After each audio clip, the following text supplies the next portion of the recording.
Welcome to hashtag Toe-to-Toe, everybody. My name's Andy Clarke, and today we are joined by a new Matchroom signing, Joe Saunders. I'm pleased to be here, Bill, welcome. It's been a busy couple of weeks for you, I would imagine.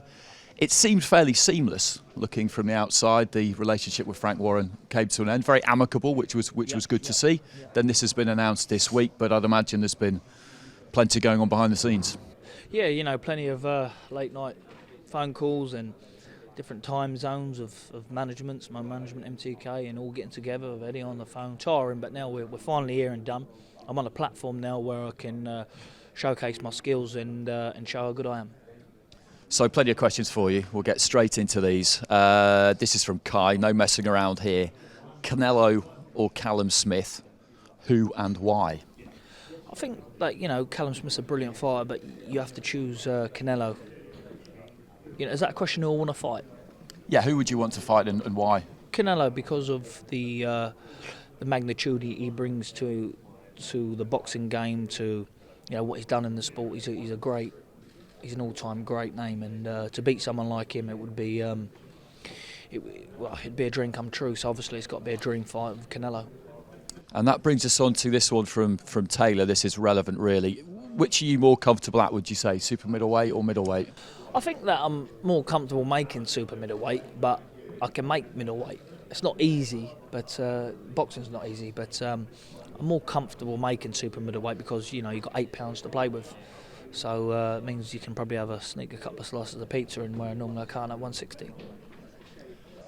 The fact that you did kind of have to go up to super middleweight in the end. It's indicative of the fact that during your career, even though you were a champion at middleweight and now you are at super middleweight, you've always been somebody that people have chosen to avoid. I think that's fair to say. If at all possible, they have chosen to do that. And the reason being because they know what'll happen. It'll just be another loss for them. And I know that I've been with a different promoter and extra, but that shouldn't get in the way of making big fights. And now I'm here where all the big names is. They can be made. So I know I've been avoided quite. Look at other circumstances where Canelo is in talks of fighting Andrade. It was mandatory for me, and never in talks to fight me.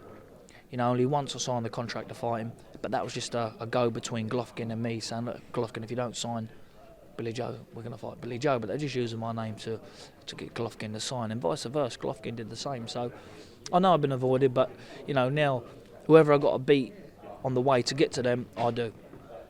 And so this, a question from Jay, you've kind of answered it, but we'll just expound on it a bit. What made you choose Matchroom? And you just outlined really, it's the stable of fighters that they have access to make matches with. Yeah. Frank Warren did great for you. You became a two-weight world champion, and as I say, you split on very amicable terms, but that's why, isn't it? I think that, the Matchroom and the Zone is very appealing because of the fighters they got on their platform. And the fights that can be made easy, because I've been on a great side of the fence with Frank Warren, and we know how hard it is to make them fights with different promotions. So that's the reason why, yeah. And in terms of your first outing, Eddie was saying end of October, kind of early November, what would you be looking at? I know you don't want to waste any time, but I think it would probably be sensible, wouldn't it, to have a... Or would it actually for you to have an easier fight first, or would you rather go into something big? Again, that's down to my management, MTK and Eddie, and they come back to me and go, look, this is the fight, are you happy with it? And not once in my career, Frank Warren can vouch for that, have I ever said, no, I don't want to fight him. I've always said, yes, no problem, you make them, I'll fight them. So I'm going to leave that to Eddie and my management, MTK. As soon as they make them, we'll fight. So this is one from Alex. He says, Andrade or Triple G. Just on Andrade, obviously you were supposed to fight last year. We all know why that didn't happen. He's kind of in a very similar situation now to the one that you were in, because he's got that WBO title, and with a belt should come big fights. But the problem is that nobody can make other champions take unifications. There are no mandatories for unifications. And do you look at the situation he's in now and just think, well, I know where you are? I know it is to be avoided, but I think in America at the moment, I think that you got a couple of different networks, and I think that the big fights, they're all waiting for them big Canelo, Golovkins, and they're all waiting for them big names. And I think nobody really wants to take a chance to make a 50-50 fight other than Golovkin and Canelo, because I think if I get beat, I'm not going to get them big names. But if you're good enough, you won't get beat. So I think that he's avoided because he's one of them that he's in that who needs him club a little bit. But I think that that 160 belt must be a bit cursed, I think, for the big fights, because nothing's happening with the 160 WBO. There's no big fights at the moment, and that's the reason why I had to move up to 168. And I was fighting Ramirez, but he vacated for whatever reason, and I ended up fighting the number 2. But these big fights are hard to make in boxing. I always said at this world elite level, it's more harder to get by than your British and European level, because the business side of things sometimes can be a bit of a joke. So what about Golovkin then? I know that you signed your half of the deal to fight him a couple of years ago, didn't you? A couple of times, yeah. And do you see any? I mean, he's a DAZN fighter too. Could you see a prospect of tempting him into the ring? Well, yeah. I mean, when I think he's still with Tom Loeffler. I've got emails and messages from Tom Loeffler to say that he's got my contract signed, sealed, and delivered. But I think that that fight 100% can happen now, because he's sort of at a crossroad where Canelo's sort of avoiding him, if you want, for the trilogy. And I thought that Golovkin won the first one and the second one were close. So, yeah, that's a fight that can be made 100%, and I would chop at the bit for.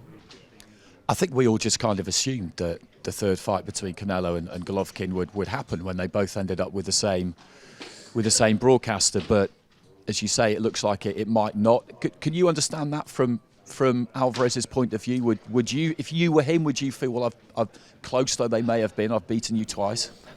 Well, one was a draw and one was a Golovkin win. I think that, a Canelo win. I think that from Canelo's point of view, he's come away with the last victory. So he's looking at it as a draw, last victory. I'll wait for another couple of fights and I'll have him again, because Golovkin's getting that little bit older, that little bit more. Every camp he does now is going to take a little bit away from him because of his age. And I think it's a clever move, but not a brave move by not taking him again. Right, as you rightly pointed out there, it was a draw and then a win. It's funny how, when you look back on it, I felt that Golovkin did win that first fight, and the draw kind of felt like a defeat almost.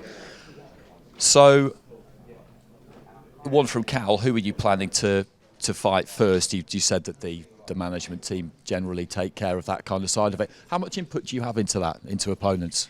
I've got a brilliant management team in MCK, and that's who's obviously sealed the deal with Matchroom and DAZN and Sky. So I look around to them for a lot of advice, and we all do it as a team. We all sit down and they go, right, here's 6 opponents, and I just look for the best. So right, lose the best, and so whatever opponent's head he wants to throw in there, whoever he throws, I'll pick the best out of them. So we'll see. And in terms of timescale, I'm always interested in this with fighters. 29 now, not too many miles on the clock. I mean, you've not really been in any particular Look wars. at my face, you know what I mean? Just look at this face. So, how did you have an exit strategy in mind? Do you have a kind of cut-off point? I always said from day one I ever turned professionals, which was 10 years ago, of what I wanted to earn income-wise and what age I wanted to get out. And my age was always 30. Well, my age was 31, but I had a year out, so I extended it. So 32. I'm 29 now. 32. I'm looking to be done, finished, and the slippers on. Well, thanks very much for joining us. Good to see you down here today. Thank you very much. And that's it for hashtag Toe to Toe this week. Do join us on the podcast later on. That'll be up later on this afternoon, where we'll be chatting some more to Billy Joe. Thank you very much. Sky Sports. Feel it all.